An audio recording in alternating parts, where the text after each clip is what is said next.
Hey, it's Travis. Too many camp directors run just on gut feel. Our free Resilient Camp Blueprint Diagnostic is your dashboard for resilience.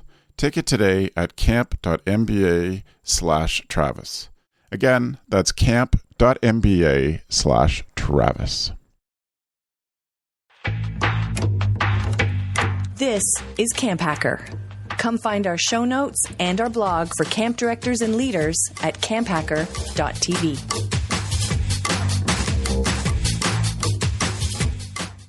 Good day, and welcome to our podcast. This is CampHacker, episode 67, recorded on the 26th of March, 2014. Today's topic, promoting and programs for your family camp. If you would like easy, automatic, free updates of our podcast, you can subscribe in iTunes or use the free Stitcher app. This week's CampHacker podcast is sponsored in part by camp pros like you who support the show on Patreon.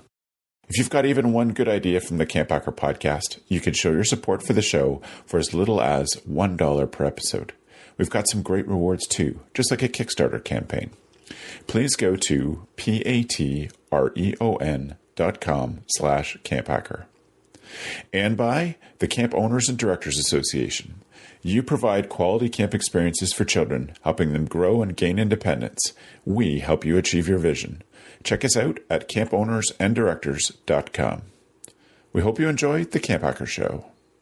Hello, Camp Pros, and welcome to the CampHacker Podcast. My name is Travis Allison. I run a blog about running a great summer camp at camphacker.tv.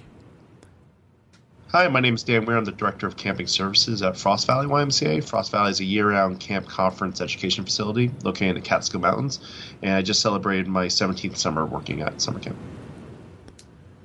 And my name's Gabrielle Rail, and I'm one of the camp directors at Camp Waro. Camp Waro is an all-girls camp with a bilingual program situated in the Laurentian Mountains in Quebec, Canada. Hello, my name is Megan Slalis, and I'm the director of the Pepperdine Family Camp, which is a new program that Pepperdine University launched on their Malibu campus this past summer. And I am Tom Horner, the owner-director of Catalina Island Camps, located on Catalina Island, 25 miles off the coast of Southern California. We are a summer camp and outdoor education program, and we also host the Jean-Michel Cousteau Family Camp in August each year. And Megan and Tom, it's awesome to have you both join us this week. We're excited to be talking about family camp. And I'm going to come back around and ask Tom some questions about Catalina Island and his camp career. But before I do, I just want to let you know, as people that are watching this program on YouTube or listening to it while you jog or drive your car, that we do really appreciate people leaving us reviews on iTunes. If you go to camphacker.tv/iTunes, it'll take you directly to the spot where you can connect with us, leave a rating, a star rating, or a review. And it's incredibly helpful for us. We, for technical reasons that I've talked about on the show before, lost all the reviews that we had before. And so we're slowly building that up this year and would appreciate any help you can give us. That again is at camphacker.tv/iTunes. And Joe Richards isn't able to join us today, but he was kind enough to remind me to start promoting the Think Camp program. Think Camp is a small unconference that runs at Joe's camp at Pierce Williams in Ontario, Canada. And it is only open to 50 people. And I am telling you right now, it is going to fill. So if you're at all interested and can make it to Pierce Williams on November 11 to 13, please join us. It's a very participatory conference. It's sort of the best of what happens at a big camp conference. It's all of the hallway conversations, but with a little bit, all those conversations are wrapped into the real program of the show. So I encourage you to check out thinkcamp.ca, and registration for that will start on April 1st, 2014. So, Tom, I'm so glad that you're able to join us. You and I have talked about your family camp program before, but it's great that you're willing to sit down and share with the greater camp community what goes on at Catalina Island. So I appreciate that. Thank you. Oh, thanks, Travis. You just want to know a little bit about kind of how I got to where I am then? Yeah, I want to start with you. I want to talk about Catalina specifically, but I do want to know how you yourself got involved in summer camp. Well, when my family moved to Southern California in 1967, my parents knew one family, and they said, send your kids to Tom Sawyer Camps, which was a day camp. 9 years later, through a whole lot of circumstances that would take too long to explain, my dad purchased the camp. The next summer, my mom was secretary because we were all at camp, and then she, at the end of the summer, said, I'm going to be executive director. She took over, and then I started working at camp as I graduated from high school, all through college, started full-time in the early 80s when I finished college. And then in the 90s, through all of our associations with ACA, we met the owner of Catalina Island Camps. We got involved there and ended up buying Catalina Island Camps in 1994. I married my wife, Maria, who was director at Camp Joe Sherman, a Girl Scout camp in Orange County. Yep. And the two of us we went to Catalina. This will be our 21st summer on Catalina Island this year. It's awesome. So it's all I've ever done. I don't know what a summer vacation is. Yes. And oddly enough, you're smart enough to marry a camp director who could actually spend the summers with you, unlike so many camp directors I know who are married to teachers and whose vacations never cross. It's funny. But that's the joke. We'll be together forever because we'll never see each other. Dan and Gab both. It's funny that my wife likes to joke that I was sent out on a reconnaissance mission to find a resident camp director to marry because we were all day camp people. Oh, that makes sense. Well, it's good she could round out the Horner picture when it comes to res camp directing. Absolutely. Yeah, right on. Well, I'm so glad to have you here. And Megan, it's great to have you back too. Thank you. We're grateful. This topic actually came about because Megan wrote in and suggested it to me, and I recruited her to be on this show and the one that we did previously on Family Camp. So if you have ideas that you want us to talk about, here's the evidence that it works. If you let us know, we'll talk about it, and we'll try to get you involved as well.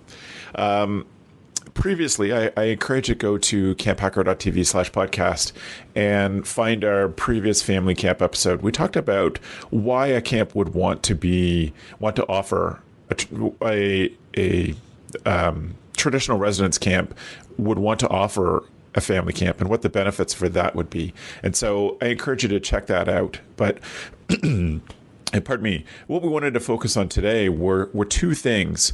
One was the programming, and two was the publicity for your family camp. Neither of those I felt like we covered well enough in our previous show. So what I want to know is, in terms of family camp programming, first of all, how is family camp? I know, Megan, that your whole business is family camp, and but I understand that you have a feeling for what residence camp for kids is like. And I just wonder for you, when you were creating this program at Pepperdine, what you wanted to do to make it stand out, different, exceptional, etc. Yeah, so the way I think about family camp programming, I think of it in three different genres. So you have the adult programming, the kids programming, and the family programming. I really specialize in the family programming and the adult programming. I typically hire someone to take care of the kids programming, just because I think that the adult programming and the family programming are really what highlight the experience for the families. So when I started to think about how can I make this uniquely Pepperdine, I thought of ways to get the faculty involved in some of our activities. Maybe they guided a hike, they did a faculty lecture. I made use of our location. So we're in Malibu. So the beach, that was a big thing. Surf lessons, kayaking, stand-up paddleboarding. I really just made a use of where we're at, the location, and what my resources are. And then talked with the campus and made sure that our families had access to different parts of campus, had exclusive access to certain things that they wouldn't have access to typically. So I just tried to make it as unique as possible to our location and to our university. That sounds awesome. What sort of stuff do you do for exclusive access for those families when they're there? Well, if you're just a visitor on campus, you don't get access to our gym or to our library or to certain things. So that's kind of the exclusive access. Or Right. just the fact that families can actually stay on campus for 5 days during the summertime. They can't typically do that. We do have some external camps that come in, like cheerleading camps, but an actual family coming and vacationing on campus isn't something that's been offered in the past. Right. Right. And really, the location is an awesome resource of yours as well. Yeah, being in and Malibu. and I think that's one of the reasons why the university decided to go ahead with the program. Right. Right. Dan, how much family stuff is done at all of the different Frost Valley programs? So every weekend we have about ranging from 400 to 600 guests up, and it's all group and family programming. So and then after camp is over, we run a 1-week family camp that's been going since we've had a summer camp, and we run it actually just like camp. And a little bit of the family and conference programming from the weekends during the year, but really run it just like camp with graces and songs and everything in between. So family-wise, it makes up a significant portion. We'd say about 12,000 family groups come during the year, participant-wise. So it ends up being a large amount of our operation, for lack of better words. And we find a lot of families bounce around programs. So, for instance, they'll come on a school trip and during the week, and then they'll come up for a weekend, and then they'll send their kid to summer camp. And so we find a lot of people know us in different ways as well. Yeah. So when families come on their own on a weekend, not to that 1-week family camp, what sort of programming do you offer them?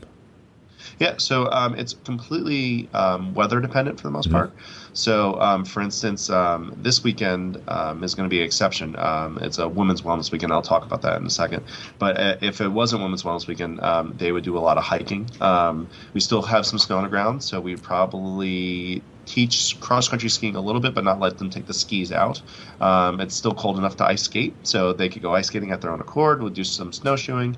And then we have indoor rock climbing wall. We have a lot of arts and crafts activities. We really try to figure out a way for them to learn a skill while they're here.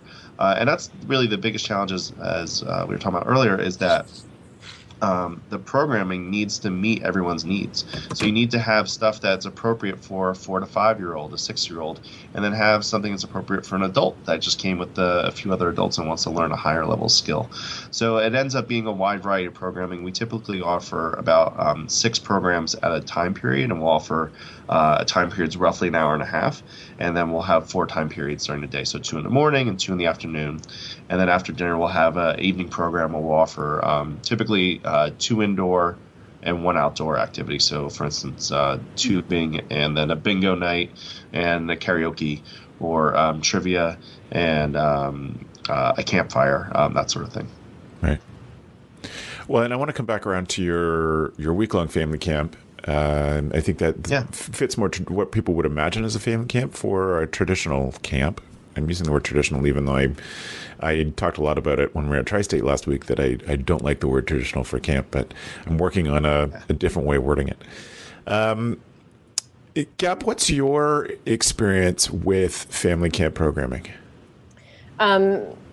Basically, we at Waro, we did family camp for approximately it was 4 seasons. We did family camp, and we made the shift from family camp to having women's wellness programs, like Dan mentioned, and that's just because it fit a little bit more our philosophy. We're an all girls summer camp, and it seemed to us that this shift made a lot of sense. But a lot of what we did with the women's weekend was based on our experience with our family camp. So that's what we do now is our women's weekends, which we really, really enjoy, and it adds a very strong value to also having returning clients for not only for women's weekends but for our summer program. And that's one of the reasons why we wanted to do that, was to build a strong tie with our families as well as our alumni, and give them a place to come when they're, quote unquote couldn't come back to camp anymore.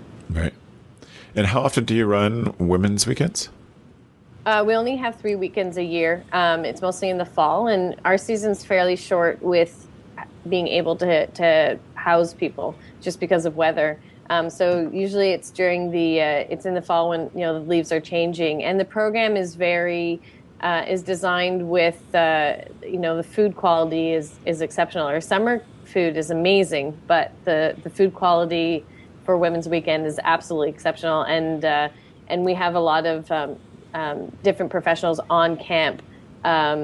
So, photographers and, a raw food specialist and, a doctor that does seminars on women's health. And so these people come for free, and they give a 1.5 hour or 2 hour seminar. And so they're part of the community while they're there. So they're eating with everybody and chit-chatting, and it adds a really nice richness, and it also keeps our prices a little bit lower, which is what we try to do. We want everybody to be able to afford to come to the weekend. So, but we want to give them something that's high quality, and as everybody was saying, program that makes sense for adults as well, that they get something out of it. Right. I'm just going to touch with each of you sort of what's going on at your camps, and then we'll come back for a bit more depth. So I want to move to Tom and say you have this amazing partnership with the Cousteau family. Yes, so Jean-Michel Cousteau is our host of Family Camp. We run camp, but he comes and he brings some of his staff, scientists and divers along with him. And so the program is focused a lot on kind of his issues and what he's working on promoting, whether he's making films or has environmental issues that he's focused on around the world, almost always related to the ocean. Yeah. He was the whole Free Willy Keiko thing for a while, so we had a lot of focus on that issue. And if you recall, he was a big part of trying to reintroduce that killer whale into the wild. So that there's all of that. So he's always doing presentations. Every night after dinner, he'll do a presentation in the dining hall and talk about some of the things that he's going on. He wrote a book about his father for his what would have been his 100th birthday. So different presentations like that. All the films he made, the Northwest Hawaiian Islands, and revisiting the Amazon and that stuff. So that's really very cool. And so he's there with all the people. And so most of the people are coming because he's there. Some people are coming because they enjoy family camp. Yeah. We set it up. It's family camp. And so it's set up primarily for families to be together and to do things together. We've had as many as 4 generations come and stay in a cabin together, which is pretty cool. But we're running camp activities. Jean-Michel doesn't want us to run our BB guns or our power boats for water skiing and such. But other than that, we'll do all of the programs that we run during summer camp. We do it with just our leadership staff. So they stay, and we don't have any staff staying in cabins with kids or anything like that. So we're running on a skeleton crew, and we don't run all the activities at one time, but that's what we do. A lot of people choose to just sit on the beach. One of the things we do differently, though, is we hire a dive boat, and it comes in and takes everybody snorkeling with Jean-Michel. So they'll go around the corner to a iconic Catalina dive spot called Indian Rock, which is a great dive spot, and they'll go snorkeling over there, off the back of the dive boat and do that. And Dick Murphy and Holly Loheis, who both come with Jean-Michel, will go along with them, and we'll send our staff. And it's a neat program.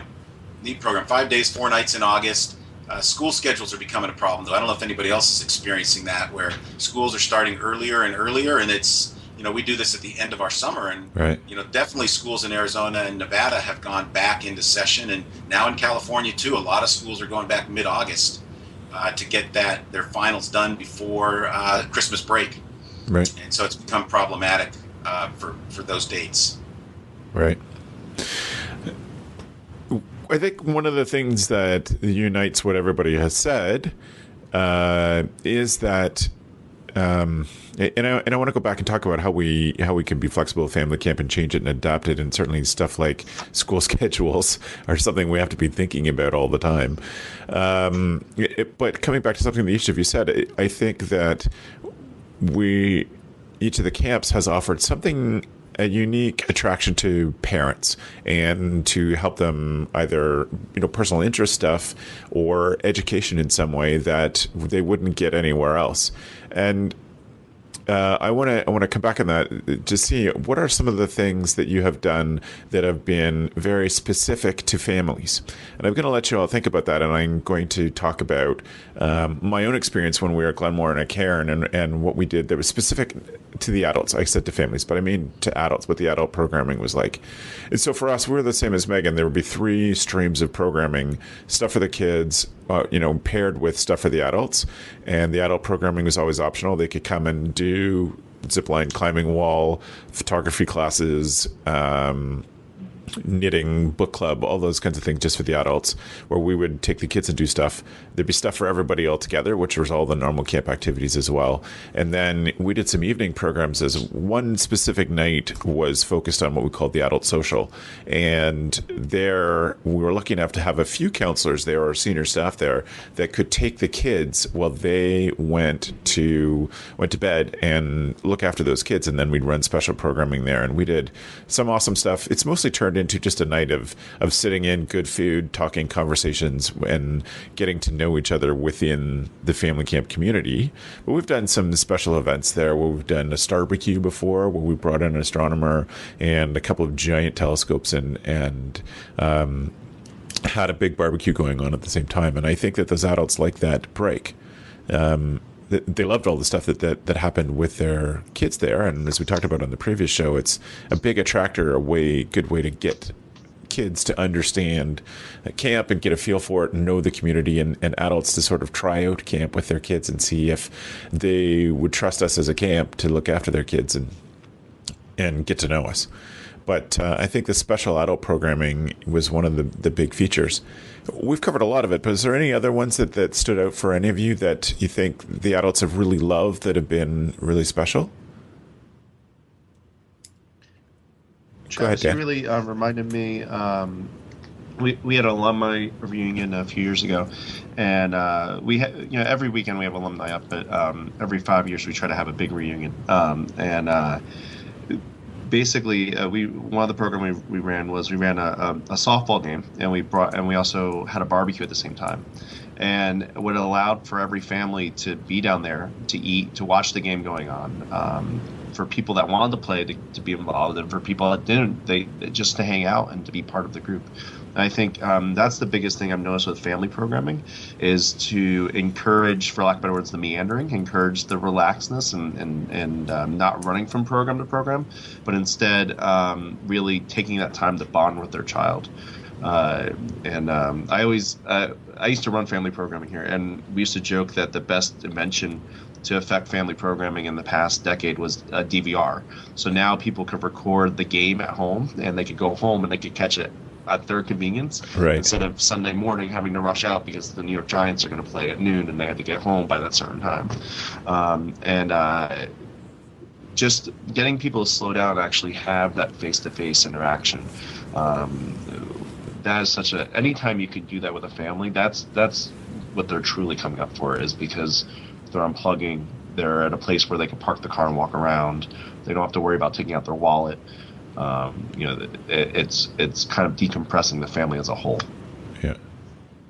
Yeah, and I think that's a very good point. And I think that simple things that camps can do to transform their residential camp to something that's perhaps a little bit more family-oriented and adult-focused is invest in lawn chairs, invest in a lot of seating areas, whereas during the summertime, we don't need those as much. They're good to have, they're important to have, but to actually have a lot of those in different areas, by the horseshoe pit, down by the waterfront, by the campfire, in a nice shaded area. If you just sort of set up your camp a little bit more in a lounge-like way, that transforms. It creates a different type of environment that's needed for a family camp. But absolutely, creating space for relaxation is very, very important.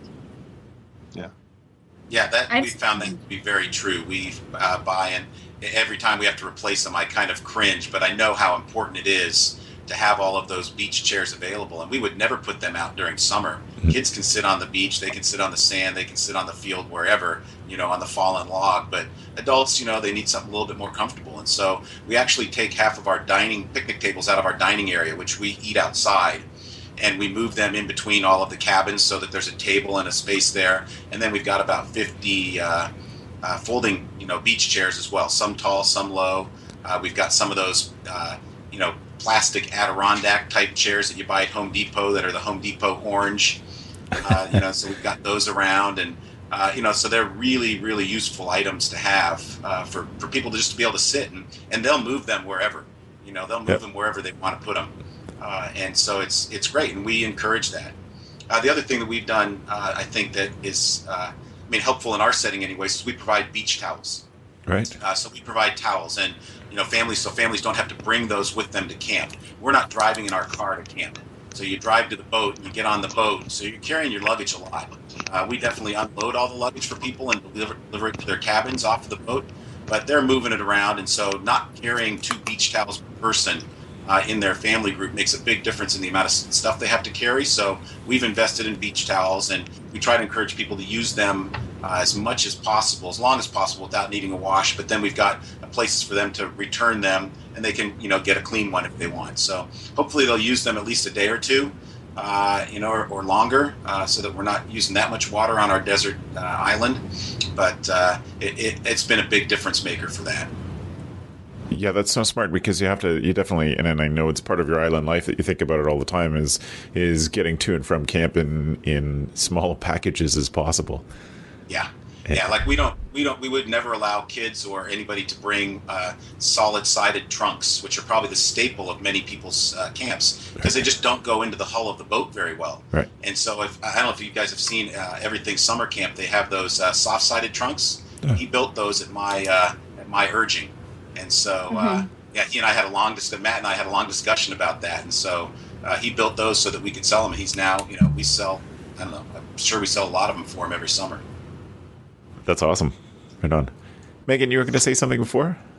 Yeah, I was just going to talk a little bit about the unique adult programming that I've seen before. At my past camp, we did like a newlywed game show for the adults. And I love the structured stuff, but the stuff I've seen worked really well is the stuff where it's semi-structured. We've done like a wine tasting night, but they bring their own bottle of wine and they share it. You put it in a brown paper bag. So I like the semi-structured stuff a little bit better than something like a show. The best adult activity that I've ever seen is like just a mixer where you have them all together chatting. There's food, there's drinks. But I've seen casino nights, all sorts of different kind of adult programming that you can do. That's mostly the nighttime programming, but I just love providing that time for adults to interact with each other and have some type of structure, but not a ton of it. Yeah, that's awesome. Any other adult activities or ways? Let me change that. I think we covered that, but Tom's chair thing and towel thing makes a lot of sense. Are there other ways that you've adapted your camp for the family camp time, or created space for the families in specific ways? I have a few things. One is we work a lot more volunteering projects into family camp. So, for instance, going back to what Tom was talking about with the seating, we actually will have people. If we know if it's alumni heavy, we can build Adirondack chairs that they leave at camp. So all of a sudden it's their family's chair that they built, and then it's there throughout the whole year. So they're looking for it. We tell them where it is. It really kind of becomes part of it. We're very big on takeaways as well too. So making sure that if they go to archery, they're walking away with a paper bullseye of where they shot. And really trying to minimize the extra charges and the signups. I think whenever you have a family at camp, anything you can do to make it as easy as possible for them just to walk into the activity and to jump in the middle of it is key. And if you have signups, or if, like you had to sign up at breakfast to go zip lining, or if you have extra charges and they didn't bring their wallet, doing everything you can to remove those roadblocks so they don't feel like they're being nickeled and dimed, or they don't feel like they're being held up while they're here, or reminded of the outside pressures of the world. And then the last one was just not assuming that certain ages or demographics are going to go to certain programming. I've watched a number of Boy Scouts go to organic natural facials class. I've watched a number of moms and daughters build rockets together, and to not assume that people stay by their gender norms or stay by their ages, and that when you have a group of teenagers who want to learn how to knit, to embrace them like you embrace anybody, and to really go with it, because it's one of the few times where they could put down their preconceived notions of themselves and just learn something or enjoy something. And explore. Travis, I'd like to add something too. Yeah, please. Those are great ideas. I just noted down. We do water bottle rockets in our science program, and we've never thought about doing it during family camp. So I think that's a great idea. Yeah, it's one of the family's most popular programming. Every weekend, I'm watching like 100 bottle rockets go off. Yeah. Not bottle rockets, but 100 rocket kits go off in front of. I bet that's awesome. One of the things we do is they love it. Absolutely love it. We have a cooking club. Right. And so a big part of our program is environmental, and we've got a big organic garden and composting program. And so we'll take product from the garden and we'll combine it with product that we buy. And there'll be a group of kids and parents who will prepare appetizers for our afternoon social hour every day. And so they'll be making bruschetta, or they'll be making, whatever it is that they're making, and they love it. They'll also make some specialty pizzas when it's pizza night, and get those all ready, and then the kitchen will cook them. So it's a neat program, and there's a handful of kids that'll participate in it, and parents, and it's different than what the rest of our camp program is, but it works out really well. Yeah. It works out really well. It's a neat thing. Does anybody have challenges or have addressed the challenge of getting adults to relax or put their phones away or make that transition? I think families love the idea of family camp, and sometimes they get there and either they're intimidated by all these other people around them, or it's just sort of a natural built-in retreat to get into your phone. Do you ever address that head on? No? I think that for us, it's not so much people relaxing, but I think it's socializing with other clients on site, and we do in our staff training I think that's really important when you're doing another program than your summer camp program. You still need to do a staff training to address the special needs of that group. Mm-hmm. And one of the things that we talk about is how to help our clients befriend each other, and what ways do you do that, and what ways do you do that that's not condescending, and as well as an 18-year-old, how do you help a 42-year-old connect with another person, and what does that look like? And I think that's why we have our speakers on camp that do these workshops. They're people that are very excited about what we do, and they really believe in what we do, and we bring them in on what's our mission. So we have those sort of adults that are already there to help socialize, and then we also have our staff. Some of our staffs eat with our clients, and if they see somebody that is sort of sitting by themselves, they invite them to join them at their table. It's just very simple acts, but for the most part, people do want to meet up with other people, or they don't know how to do that, much like summer camp. And you leave, if you leave camp knowing somebody and that you made a connection with them, it was a good experience. And that's what we want for the women that come for women's weekends. And it was the same thing for family camp. We didn't only want that like network of people to just stay together. Yeah. It's nice to have family time, but to for people to make friends is sort of a little bit of what camp is about. So we help adults make adult friends, basically. Right on. Well, I'd say we do a lot of the same kind of thing. And one of the things, and I don't know if you guys all do this as well, is but we assign one of our staff to each family group when they arrive. And so they are their counselor. They're not living with them, but they make sure they have everything they need when they arrive. They eat the first 3 meals with them. They're part of that group for that. And so we ask them, and then they they don't need to do that. And they just check in with them. They're not the kids' babysitters. They're not anything like that. But they're just being that welcoming face and helping out and introducing everybody to everything. And then the kids really do the rest. I mean, the kids are what bring the parents together. Is what I found, is that the kids naturally, oh, you're my friend, and then the parents meet because of that. And so I don't find getting people to interact we don't have cell service at camp either, so there's, it's not like people are breaking their phones out. Most people don't want to do it. Some people might want to have a little bit of work to do, and so we'll let them on the office computer for a bit, but I don't know. We don't find that to be an issue. I think it's really important to do a really good orientation and welcome program, especially for new families that are coming in, and really just showing them right off the bat, this is what we do, this is how it is, we're high energy, we want you to be involved, this is a social atmosphere, and just setting that from the very beginning when they walk in. A lot of times I'll get calls ahead of time, I might go into Pasadena for the day or Santa Monica, and they end up usually staying with us because they don't really understand how great of an experience it's going to be. Yeah. Right.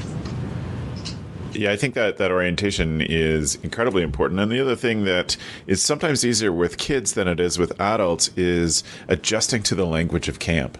And kids, when they're immersed in it for 24 hours, they've already picked up on all the lingo of camp and certainly the names of buildings and locations, but also the funny ways we talk about things at camp and sitting that out with parents and saying, there are main central washrooms with showers and all the facilities, but there are also outhouses throughout the cabin area, and we happen to call them kaibos. It's just an old camp name for things. So if you hear people refer to kaibos, we're actually referring to outhouses, and that's just a bit of introducing them to the language of camp and also the expectations. This is, we want this to be as relaxing as possible for you, but meals happen to be one of the things that just for efficiencies we have to schedule. So, here are our meal times. We encourage you to be there on time and be part of what goes on there, because there's also big theme things that happen, program things that happen during mealtime. So we've done everything we can to introduce them to the idea of in our particular family camp, there's flex time, and then there's the couple of things that have to start on time just because of managing the amount of people. So keep that going. We haven't really talked about children's programming or the mix of programming, and I'd love to do that, but I don't think that we have time because I want to move us on to one other thing. I would encourage you to think about those if you're considering a family camp, because the mix activities are awesome. And to see parents who come to camp, relax with their kids, and end up getting dressed up and going around banging on pots and singing songs with their kids is one of my happy moments that happens at every family camp. And another activity that is a tradition on Sunday night of our 3-day family camp is a talent show. And some families prepare their own skits ahead of time. Those who've been there before often prepare throughout the year for what their family's talent will be. And the counselor's job is to encourage, not to make them do it, but to encourage each family to be a part of that somehow. What do I want to do to wrap us up, because I promised that we would, is to talk about promoting family camp and how you do it and how you reach to the right kind of families. And or reaching to adults if you're running a women's program. But Megan, you're starting this from scratch. How did you tie or reach out to the right families for you?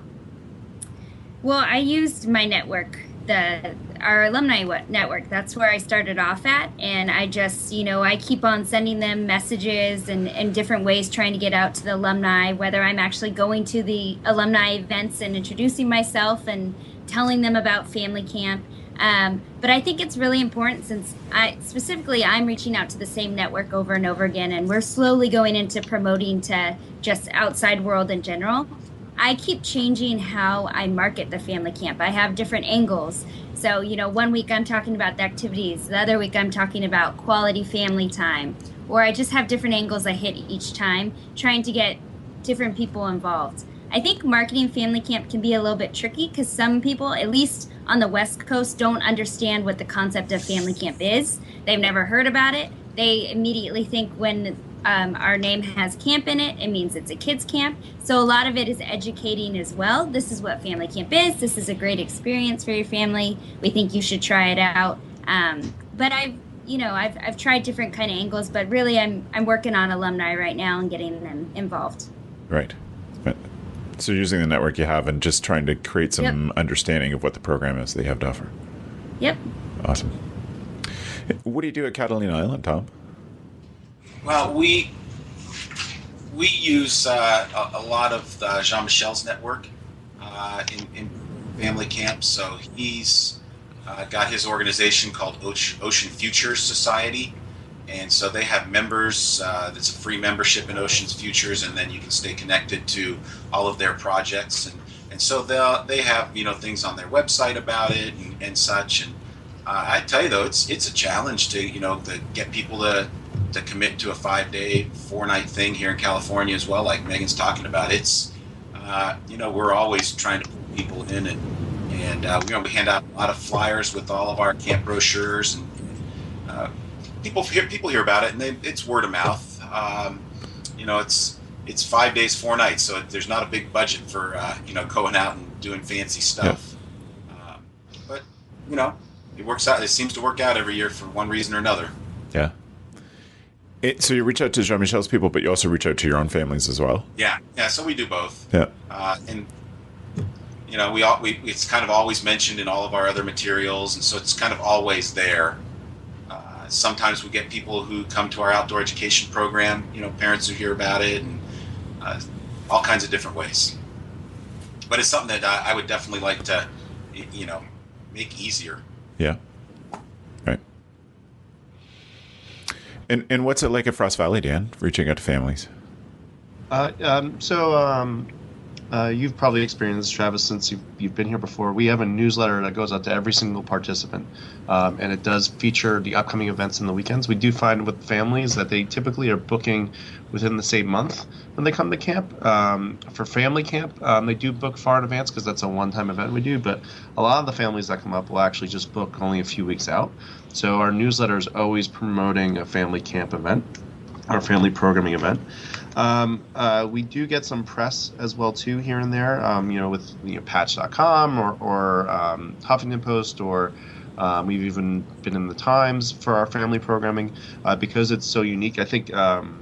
I think the word camp has a lot of different meanings for people. Absolutely. And some are positive, some are negative, some are positive, but they would never go there as an adult. And when they hear that we have a variety of lodging and a variety of accommodations, and that we have linens that you can use when you come up, it's those little things that really do convince people that we are more than just a summer camp. And that's the difficult thing too, in that sense.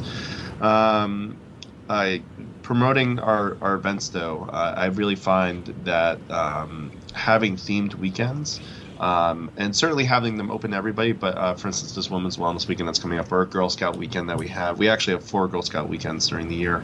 We have a Boy Scout themed weekend. We have adventure guide groups that come up from New Jersey. So having themes to your weekends really does help kind of drive people to come. We don't find it too much of a deterrent for people that don't want to participate in the theme. But the biggest thing is just letting people know that you're more than just a camp, and recognizing that. But I think the big thing is if you get a family to come up, really getting them to understand that they are joining your camp family as well too, and making it feel like it's their home, that they can return year after year, and that you'll be the annual spot for their trip. Well, we see families that for instance take a year or two off.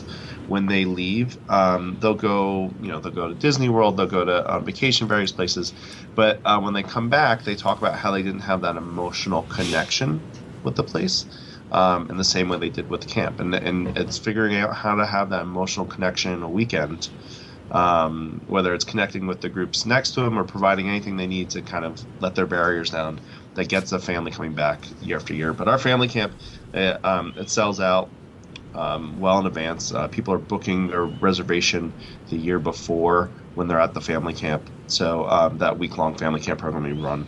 Family weekends are much different. They're definitely, as I mentioned, they're booking within a month. But creating that same kind of intense love and / I can't miss out on this that you do for summer camp. It really does work with families. So. Yeah. Gab, what do you do to bring in the adults for your weekend programming?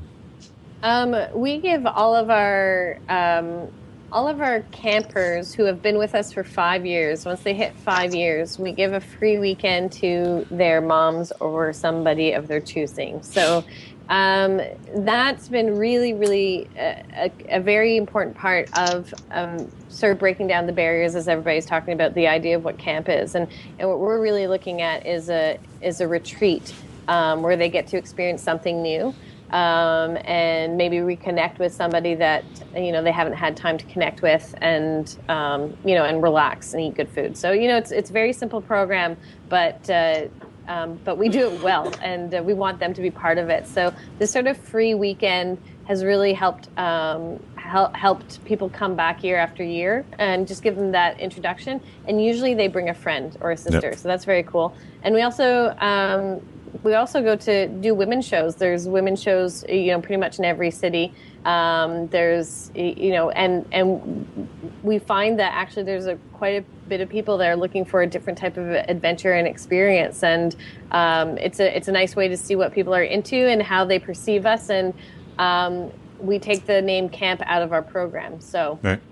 That's not included when we're selling this program, just because of some of the stigma that it has, because it seems like it's just focused for children, and we're really trying to show them that it's an outdoor experience with glorious events for adults. So so we take camp out of the actual name. Yeah, interesting. Just because it works. That's all. Yeah.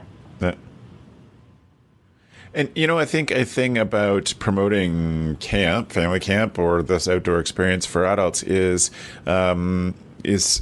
to never underestimate the power of what your staff can do to promote it during the time that people are at camp. And we all know that word of mouth is very powerful for summer camps, but to talk to people in the training, the special training that you're giving people to set them up for family camp, to just remind them that their connections with the adults are as important as their connections with the kids, and to do special things for them and make them feel like you would make a cabin full of kids feel, each person special.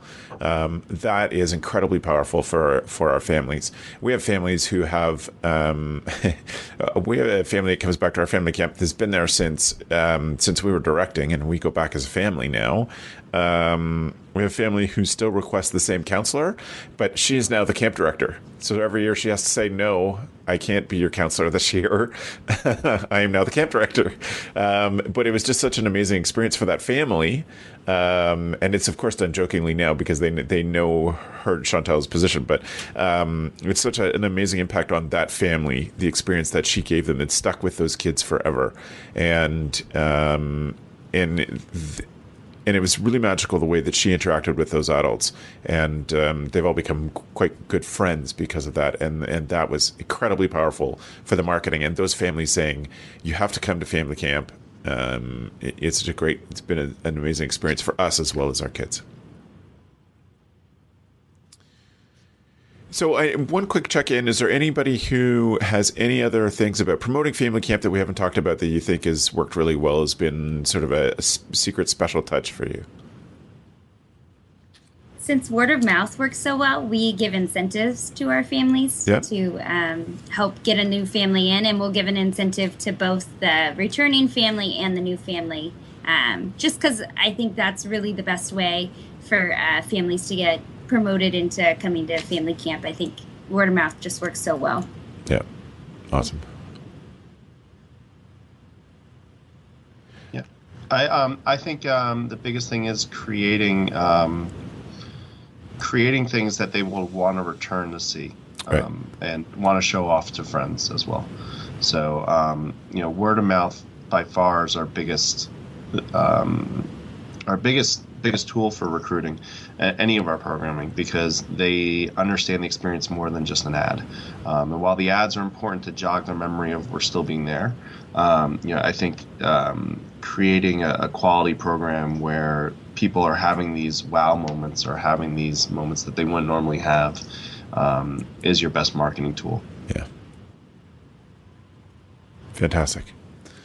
Well, thank you all very much for adding to this conversation about family camp and promotion and programs.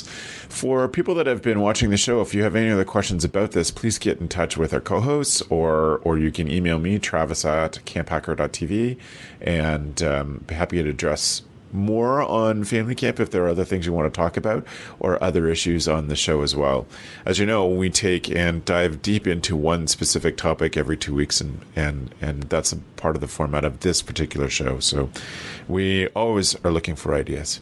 But I thank our 4 co-hosts for their important input on this topic. And right now we're going to move on to our tool of the week. Tool of the week.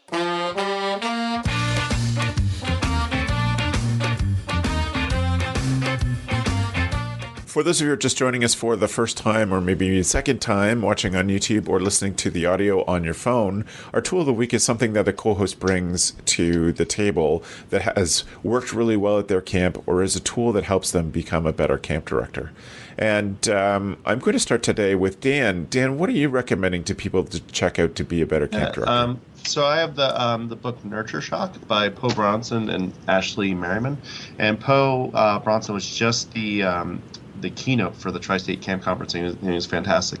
But it's great. It's pretty much chapter by chapter is a new study, but it goes into just different things about youth development and working with kids. And for instance, the one I really enjoyed was talking about teens, how teens really crave uncertainty and how they really they need something that has a big reward and something that they're not expecting in order for them to really enjoy it. And it's a really unique way to think about when you do camp programming. Are your teens coming back to camp?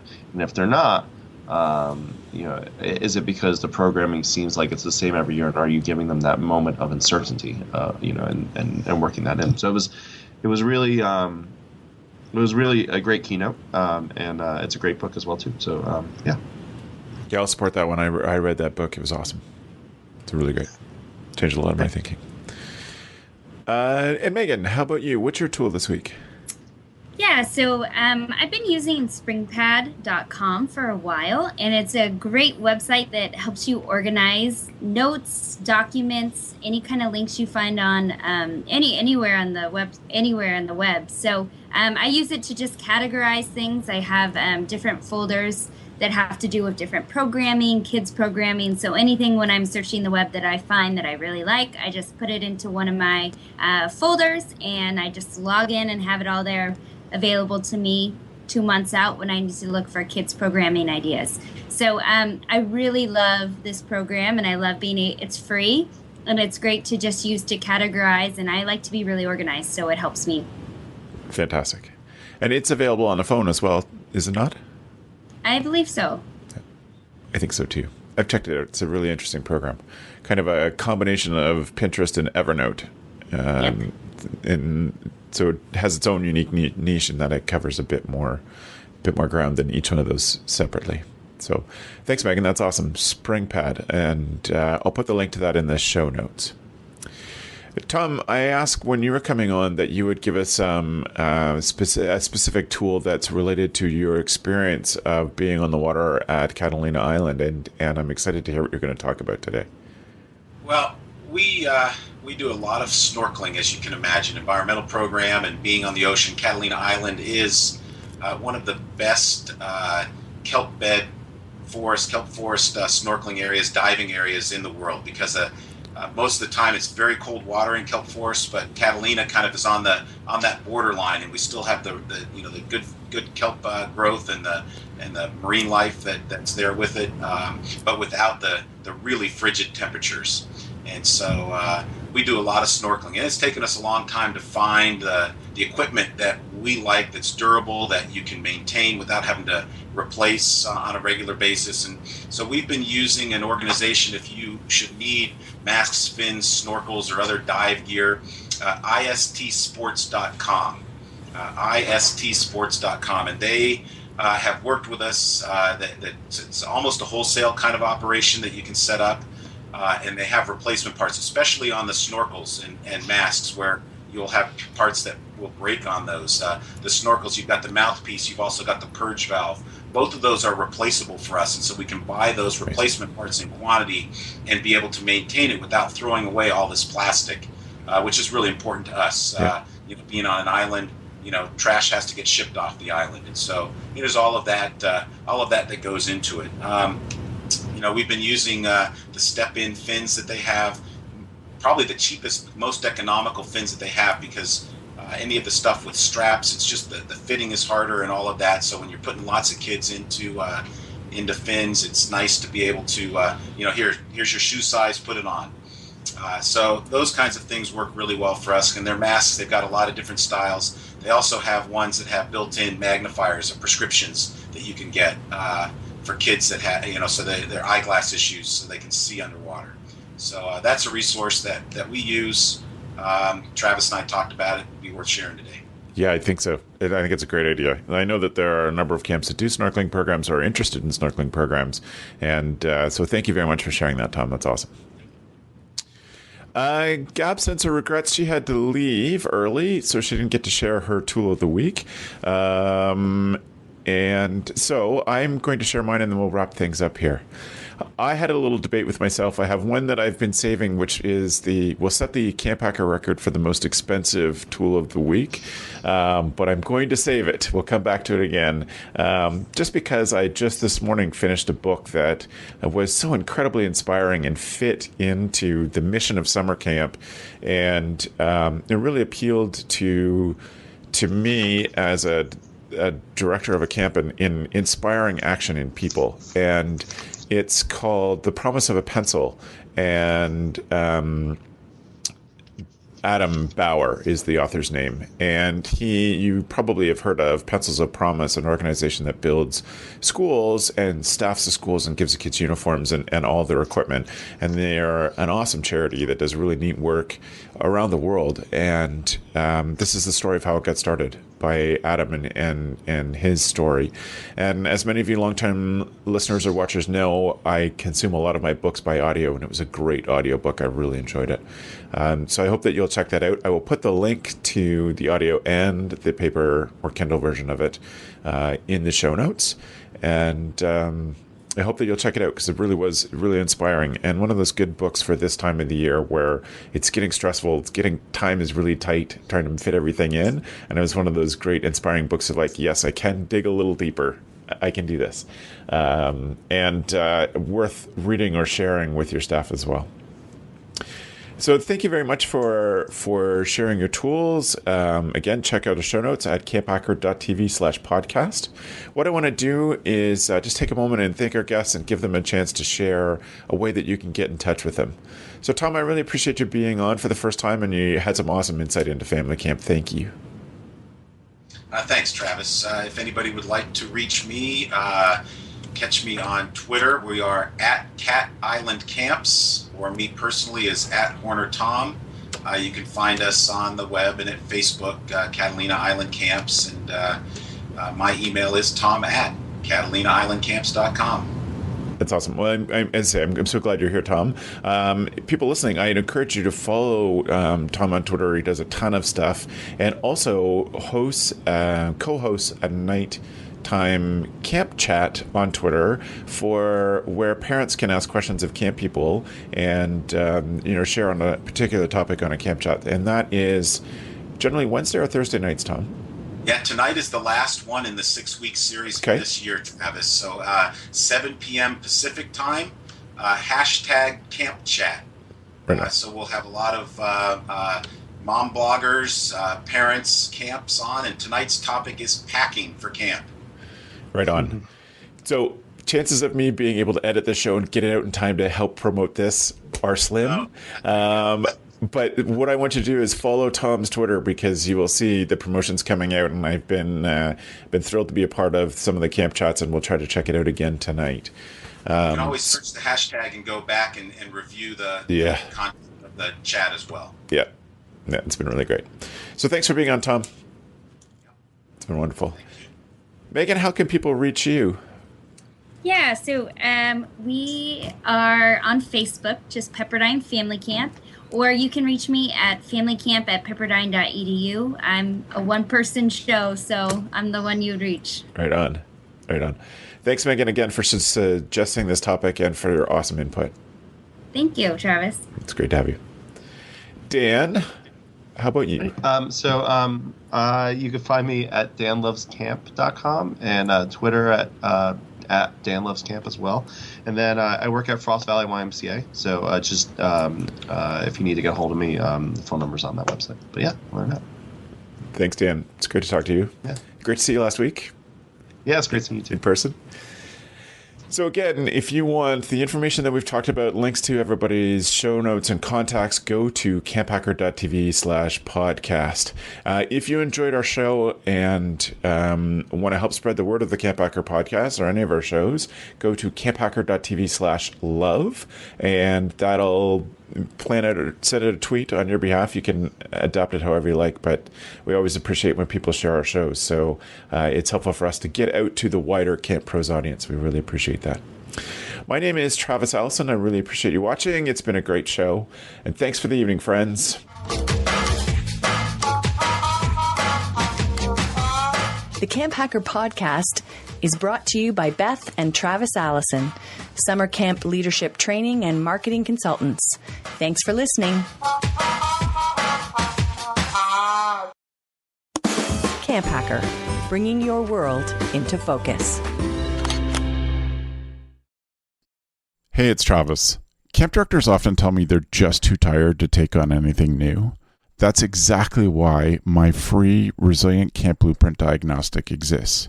It doesn't add work, it shows you progress. Quick, free, repeatable, you'll know if your systems are paying off without the guesswork. Try it today at camp.mba/Travis. That's camp.mba/Travis.